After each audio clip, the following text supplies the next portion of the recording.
Hi there and welcome to this video where I want to continue my journey to create an AI-assisted process to do research, create and analyze algorithmic trading strategies. This is a follow-up of my video where I installed Ollama, some large language models and the user interface called Misty. That video was more of an introduction to the subject, and in this video I am switching gears because today I will create a couple of Python scripts in Windows 11 that will do the following things. The first script is the data ingestion script that reads PDF files in a directory, and this script will make chunks of data and add these to a Chroma database that will act as the vector database for the LLM to retrieve its information from. The second script will then be used to chat with the LLM. It will receive the necessary chunks of information to parse into the LLM model so that it can create the answer that is based on the information that is stored in the vector database. Now, before we do anything, let's check out the necessary requirements to create all of this. First of all, we will need the following things installed on our Windows 11 PC, because that is the operating system that I will use for this video. We will need Ollama, and I installed this in one of the previous videos. Then we will need the following large language models, MBX AI Embed Large for the embedding and Llama 3.2 for querying the documents. I will need Python, which I will install later on this computer.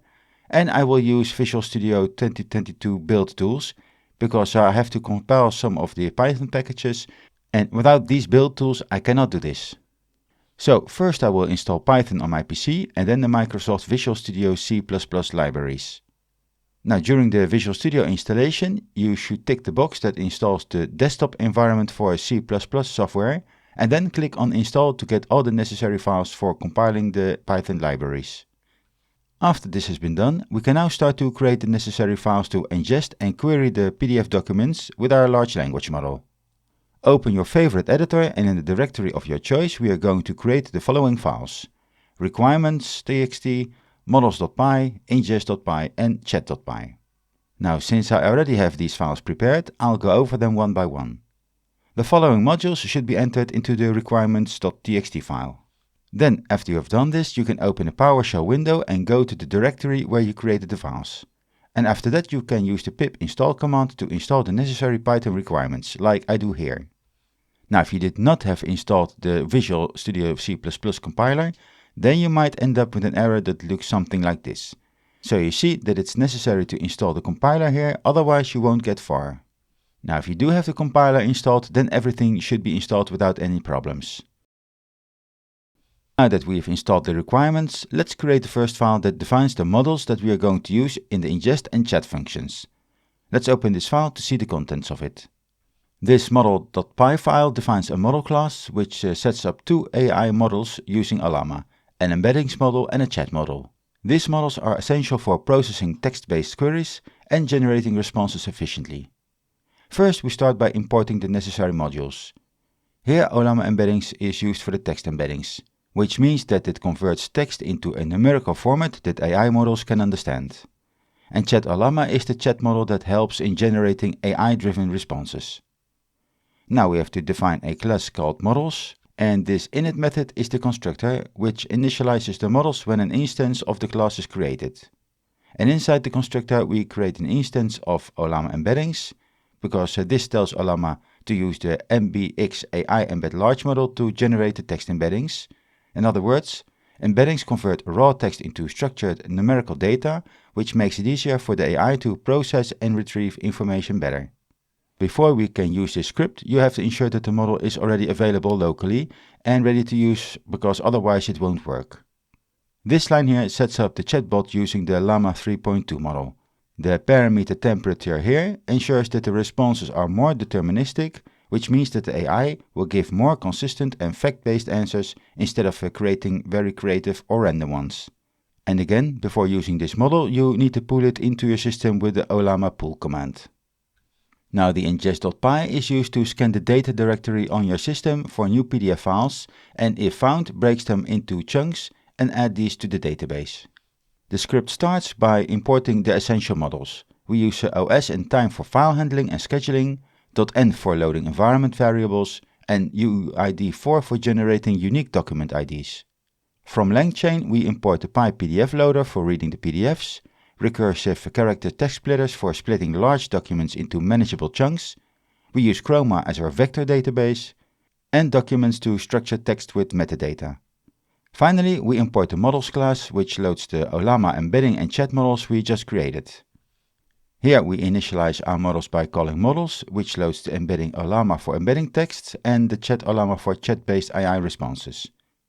Here we create the vector store using ChromaDB, specifying the collection name, which is documents here, the embedding function, which then transforms the text into numerical vectors, and the persist directory for saving the database locally. Now the ingest file function handles new PDFs. It first verifies the file type, if it's a PDF file or not, then loads the document using the PyPDF loader, following splitting the document into chunks using the recursive character text splitter, which ensures effective processing. Then it will clean the text, removing problematic characters, and finally it assigns metadata to maintain document structure. Now once processed, all the chunks are assigned unique IDs with UID 4 and then will be added to ChromaDB using the vector store add documents function. And this ensures that our AI can later search and retrieve the relevant information effectively. Finally, the main loop function watches the folder for new PDFs, and if a new file is found, it processes and stores the document, and after processing it renames the file by adding an underscore at the beginning to avoid reprocessing. If no new files are found, then it waits and checks after a set interval, here 10 seconds in my case. So you see, this script creates an automated pipeline for document ingestion, chunking and vector storage, which makes it ideal for AI-powered retrieval systems. With this next chat script, we allow users to ask questions, retrieve relevant information from stored documents, and provide AI-generated answers. So let's break it down and see what it does. We start by importing the necessary modules in this section. The chat prompt template is for defining the AI conversation rules. Create stuff documents chain and retrieval chain is for handling document retrieval and processing. ChromaDB will be used as our vector store, and the models from our models.py file will be loaded with this line to load all the AI models we will use. Again here, this models class loads the two key AI models we will use in the program. Then we initialize our vector store using ChromaDB, where the documents are stored as vector embeddings for fast retrieval. In this part we will define a prompt template to guide AI responses. Here the system message ensures that the AI focuses only on the database content, and this can be altered to your own personal likings, but for now this will work on this demo. And then the user prompt ensures that responses are context driven and instructs the AI to say "I don't know" if the answer isn't available. This also can be altered, and you can go absolutely wild by creating the perfect prompt here, but for demonstration purposes I will keep things simple here too. Now this piece of code here sets up a retrieval system that finds the relevant documents using ChromaDB's retriever, and it will then combine these documents using the create stuff document chain, which passes them to the AI model, and then finally builds a retrieval chain that takes the user's query and processes them.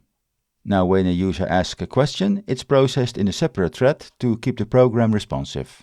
Run query calls the retrieval chain and stores the result.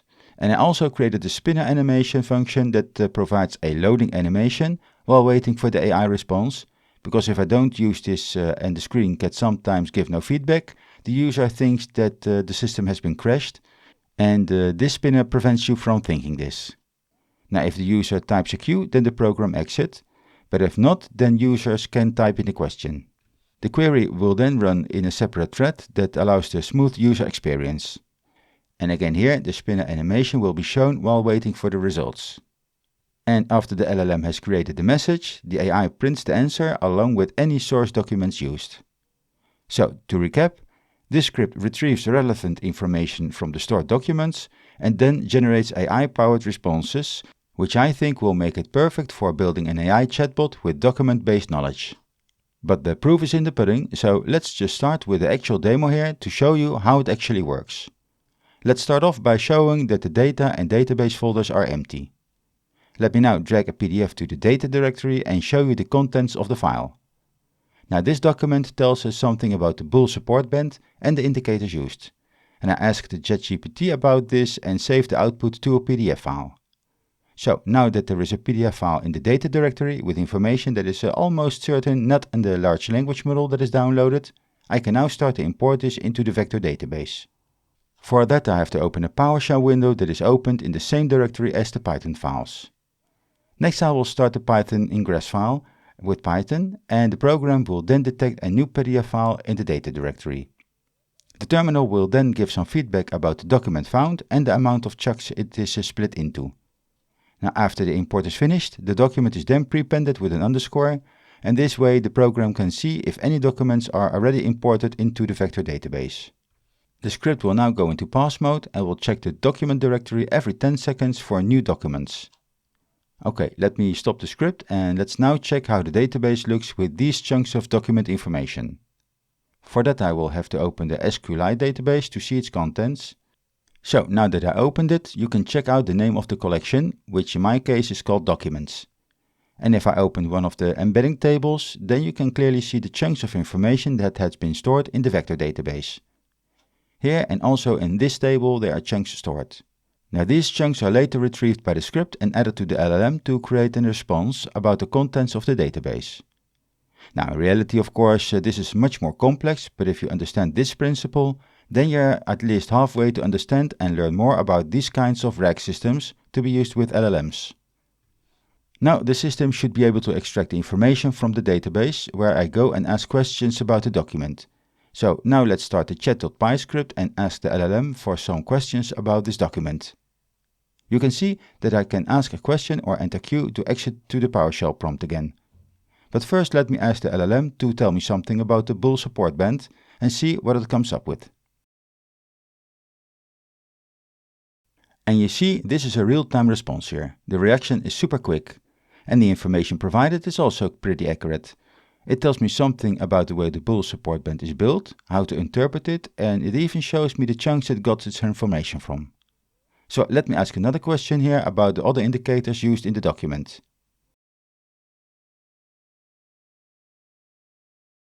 And this time it does not know about any other indicators, which is clearly an error. Now this can sometimes happen and you'll have to ask it again to see if the next response is better. So let me ask the LLM again to describe me the other indicators that are used in the bool support band.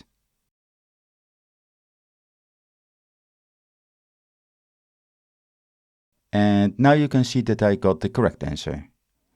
Okay, this all seems to work. Let's press Q to exit and add two other documents to the database and ask some questions. So here I have two other PDF files that I will drop in the data directory, one about auto-tuning a forex trading strategy and one about autonomous forex trading agents. Let's add these to the vector database too with the ingest script. For that I have to go to the PowerShell script again and start the ingest.py file.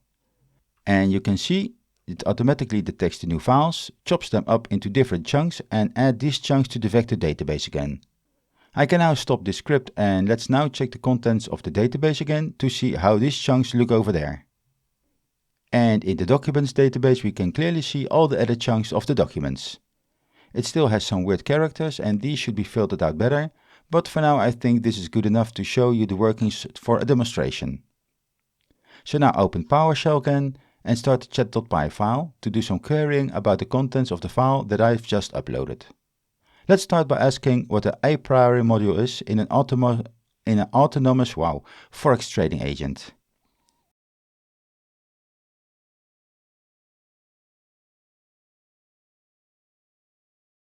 And again, you see how quickly my local AI model responds to this question. Now let's ask it another question about the rule-based expert system in the document.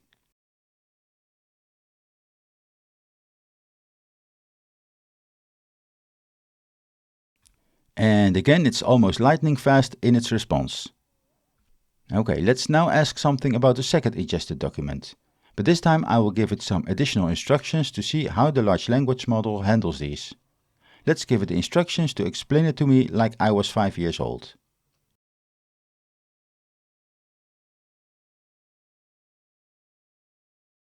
And you see again it's very fast to respond, and it also used the additional instruction and makes it a simple to understand explanation. Now to do a final demonstration about the accuracy of the chat agent, let's ask on which date the paper was written or received about the auto-tuning of forex trading systems. And the response is April 17, 2019 over here. So let's check out the original document to see if this date is accurate. And you see, it's the same date. Now this is perfect. But okay, you can go absolutely wild with all kinds of settings, prompts and other functionalities in these two simple scripts, but that's for another time. For now, this is the end of this demonstration and I hope you learned a lot from this video. And if you do, then please leave a like and a comment. And if you want to sponsor me, then you have the opportunity to become a patron on Patreon. This time I will leave a link to this code on my GitHub page, so that you can try this code out yourself too. Thanks for watching and I will see you in the next video. Goodbye!